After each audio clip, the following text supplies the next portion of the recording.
La première ministre belge par intérim Sophie Wilmès a rencontré le président congolais Félix Tshisekedi. C'était à l'occasion de sa visite à Kinshasa, en République démocratique du Congo.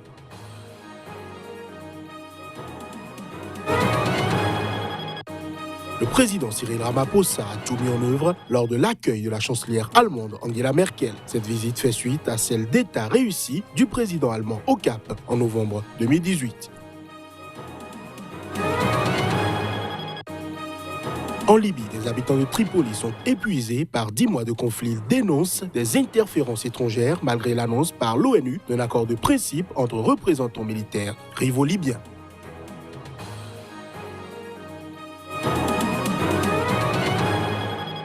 Nouveau point de l'actualité sur SICA. Bienvenue à chacun, bienvenue à tous. La première ministre belge par intérim, Sophie Wilmès, a rencontré le président congolais Félix Tshisekedi. C'était à l'occasion de sa visite à Kinshasa, en République démocratique du Congo. Plusieurs sujets étaient à l'ordre de cette visite.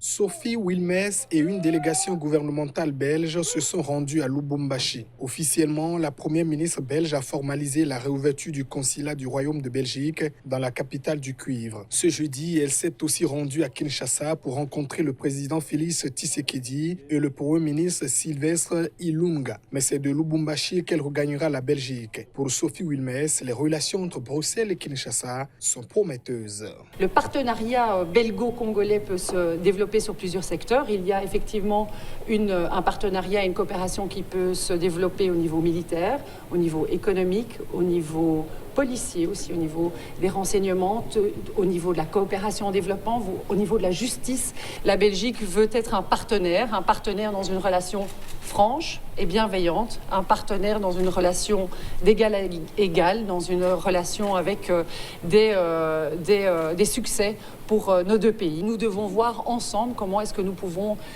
si vous voulez, matérialiser nos volontés communes de travailler ensemble.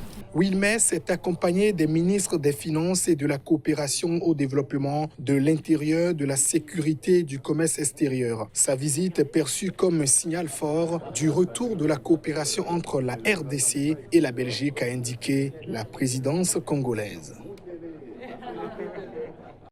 Et le président Cyril Ramaphosa a lui aussi mis tout en œuvre lors de l'accueil de la chancelière allemande Angela Merkel au bâtiment de l'Union à Pretoria. C'était ce jeudi une visite qui fait suite à celle d'État réussie du président allemand au Cap en novembre 2018.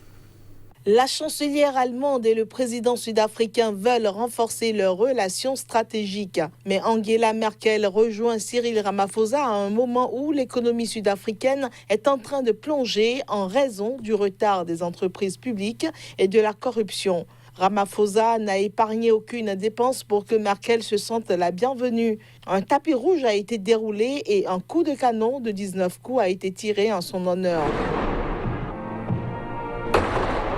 Les relations stratégiques entre l'Afrique du Sud et l'Allemagne sont étayées par 112 accords bilatéraux fournissant un cadre juridique pour la coopération dans plusieurs domaines. Selon Ramaphosa, ce partenariat sera renforcé par l'engagement. Entre autres questions, une coopération sera établie entre les deux pays au sein du Conseil de sécurité des Nations Unies, où l'Afrique du Sud sert actuellement de membre non permanent. D'après un communiqué, les deux pays se sont engagés à plaider pour la paix et la sécurité mondiale, à renforcer et réformer les institutions multilatérales et à réagir au changement climatique. L'Afrique du Sud est le plus grand partenaire commercial de l'Allemagne en Afrique, tandis que l'Allemagne est la troisième source de visiteurs étrangers en Afrique du Sud. Cyril Ramaphosa et Angela Merkel co-présideront également la table ronde des affaires Afrique du Sud-Allemagne, accompagnés de leurs ministres et délégations d'entreprises respectifs. Les entretiens porteront sur les questions politiques et économiques internationales, régionales, ainsi que sur la coopération bilatérale dans les domaines civiques et éducatifs. Après l'Afrique du Sud, Merkel se rendra en Angola où le président José Lourenço est également confronté à la résistance politique de la vieille garde alors qu'il tente de réformer une économie et un système politique corrompu et mal géré par son prédécesseur. Je l'annonçais en titre, des habitants de Tripoli épuisés par 10 mois de conflit se désolent que leur destin leur échappe en raison des interférences étrangères. Et malgré l'annonce par l'ONU d'un accord de principe entre divers représentants rivaux libyens, c'était à Genève pour transformer la trêve dans les combats en un cessez-le-feu durable. La population semble ne plus y croire. Trop tard, plus d'espoir, alors que la terre est devenue un repère de mercenaires, des habitants de Tripoli, épuisés par des mois de conflit, se désolent que le destin leur échappe en raison des interférences étrangères. Depuis la chute de Mouammar Kadhafi en 2011, les Libyens ont permis à des étrangers de s'immiscer dans leurs affaires et n'arrivent plus à s'en dépêtrer, regrette Nouri Bengassa, fonctionnaire d'État à l'AFP. Nous remarquons que dans chaque tragédie qui s'abat sur la Libye, du meurtre d'enfants à toutes les agressions que le criminel de guerre Khalifa Haftar fait avec tout le soutien qu'il reçoit, nous remarquons que la Turquie exprime la colère du peuple libyen.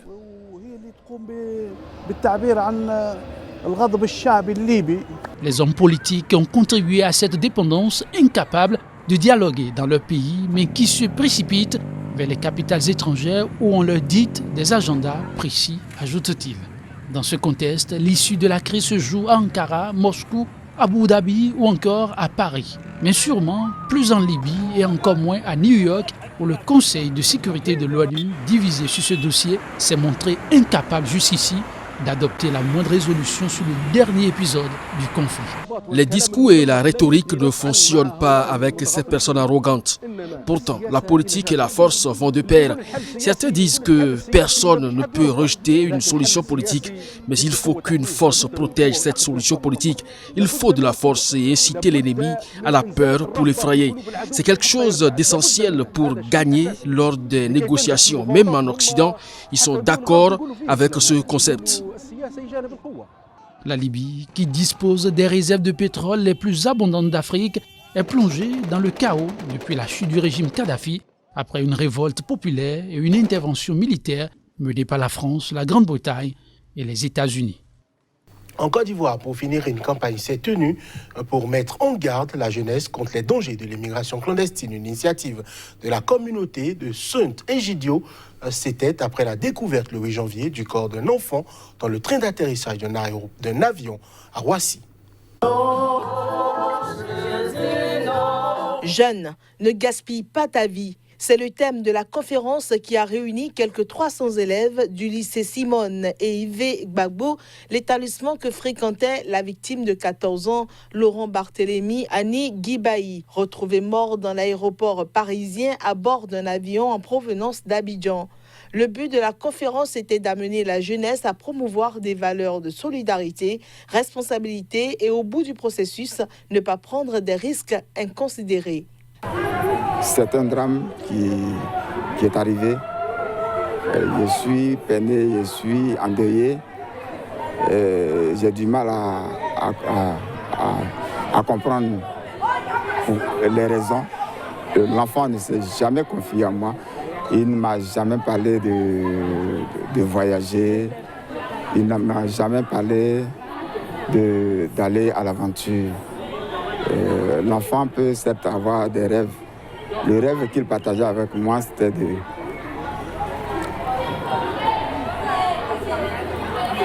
devenir scientifique.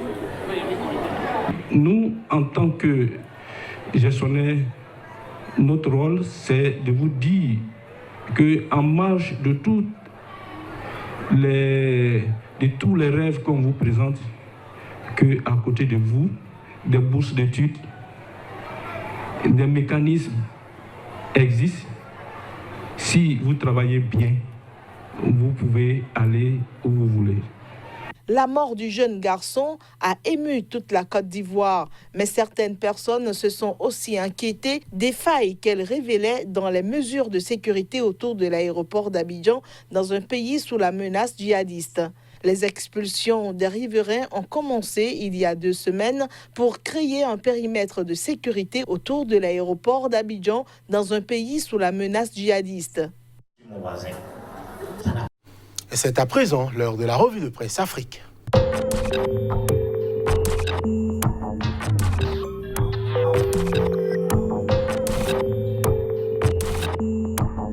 Bonjour à chacun et à tous.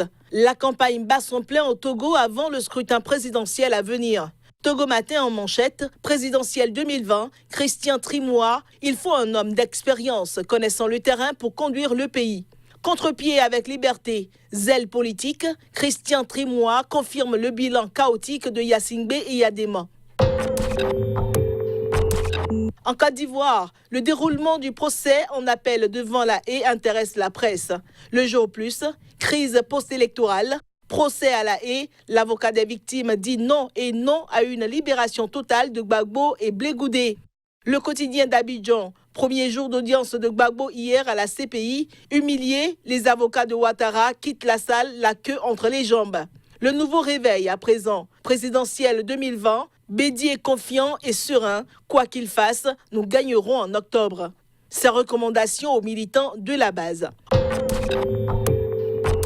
Au Sénégal, le Témoin affiche en manchette « Essence et gaz, l'État va ouvrir des essenceries ». Sud Quotidien de son côté, accident de la circulation au Sénégal, les chiffres de l'hécatombe.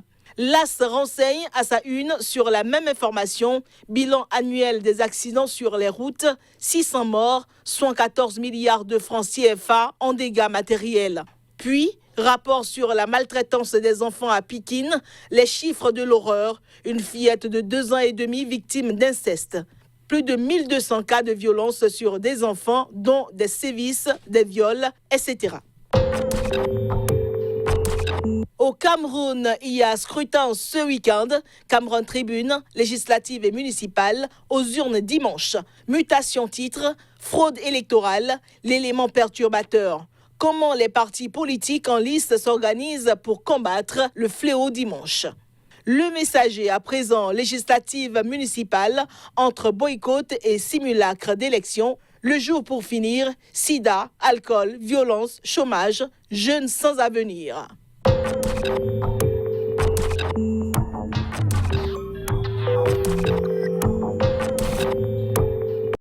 Et ce sera tout pour cette édition. Merci de l'avoir suivi.